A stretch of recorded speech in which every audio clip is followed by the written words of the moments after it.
cousin, Doug Campbell. Stand up. My name is Doug Campbell, and I am the only one on the ballot running for Attorney General against Bo Biden. This year's election for Attorney General is about one issue, one main issue. That's states' rights. That's whether the state of Delaware wants to have the power to make changes at the state level in order to better our circumstances as far as the economy goes. What we are getting right now is a flood of mandates, things that the states absolutely have to do because of legislation that's passed at the federal level. Most of this stuff violates the 18 things in the Constitution that they're allowed to do. It's a lot easier to affect change and get things done and really fix problems if we're dealing only with the politicians in Dover and not all of the politicians in Washington.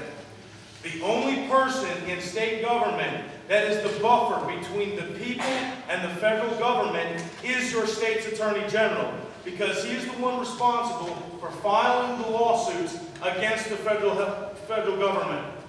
There are 20 other states' Attorney Generals that have filed suit against the health care bill. McDonald's, 29 other firms have gotten exemptions from this bill. That's not equal justice.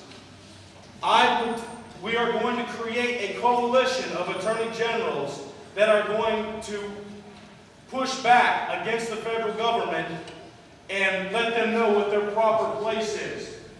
Ladies and gentlemen, we can solve our problems, but it'll be a whole lot easier if we can do it at the state level instead of having all the mandates and the subsidies coming with strings attached down from the feds. Thank you very much.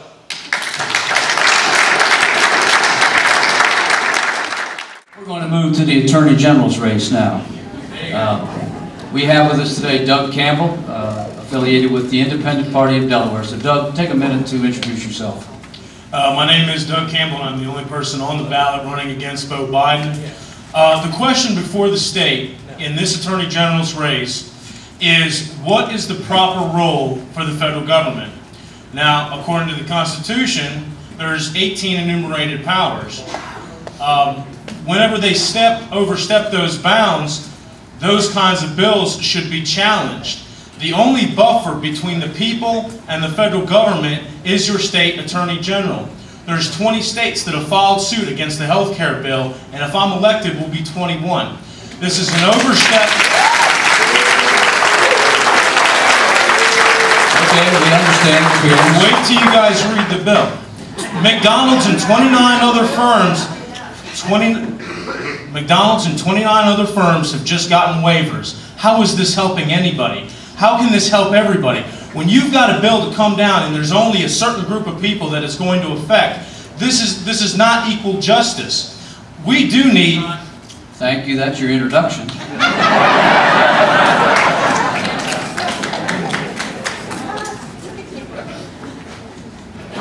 You started off, I have to wing this one because I didn't have any questions here for the Attorney General's race.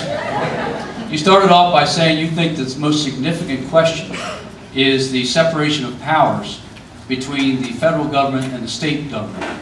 Can you give us a sense in 1 minute of where you see that power being abused right now, other than in the healthcare area? The Department of Energy, the Department of Education, the EPA. Give us an example. Just pick one of them. Give us an example. Look, ladies and gentlemen, we have agencies at the state level that are supposed to deal with our problems. There's 18 things that the federal government is supposed to do. They're not supposed to overstep those bounds. Do you think affecting change would be a lot easier to be done in Dover or Washington?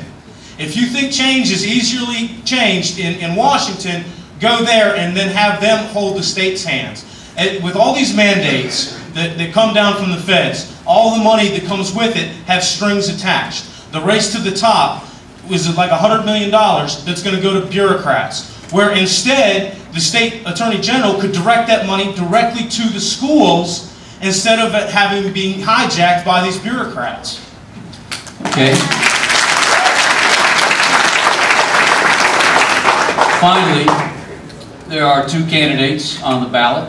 Why do you think that you're a better candidate than your opponent?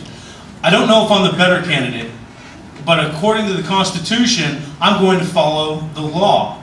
And the law basically is that your basic everyday problems should be fought out at the state level, not the federal government. If we're going to have everything being dictated to us by Washington, why even have states? We are these United States.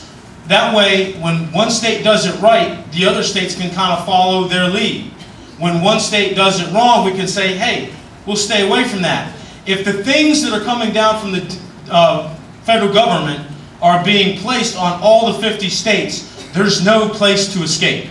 Thank you, Mr. Campbell.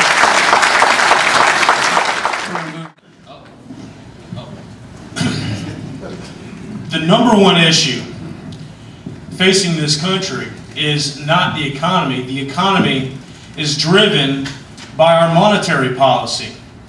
We have per capita the lowest amount of currency in circulation since the Great Depression. The problem, the reason why the economy isn't growing is because there's no currency to do it.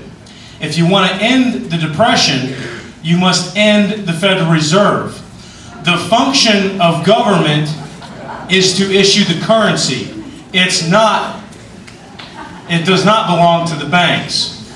And once we understand that, we'll be a lot better off. Thank you, Mr. Campbell. I saw that.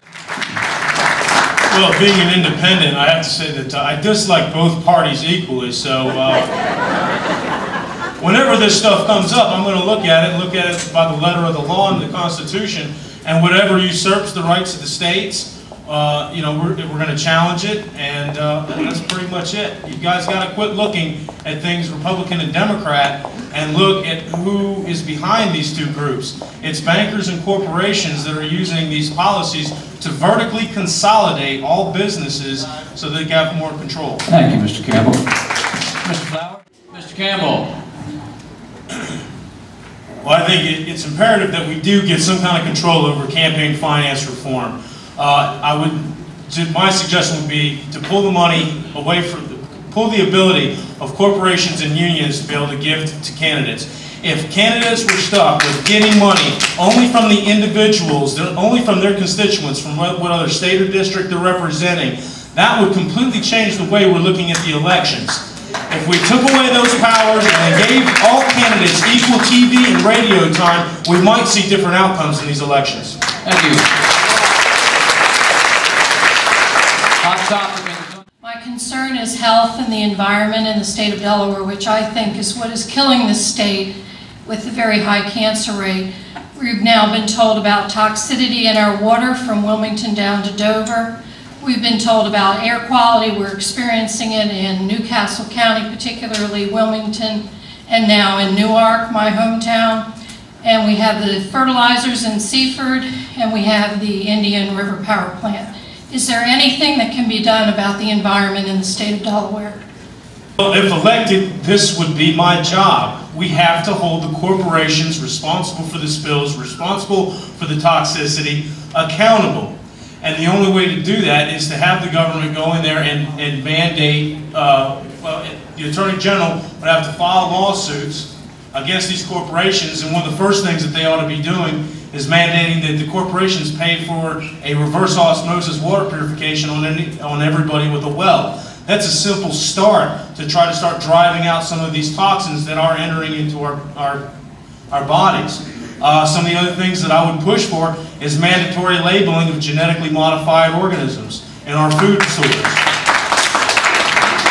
There's also been a lot of questions about this geoengineering program, and if you haven't heard of that, please Google it.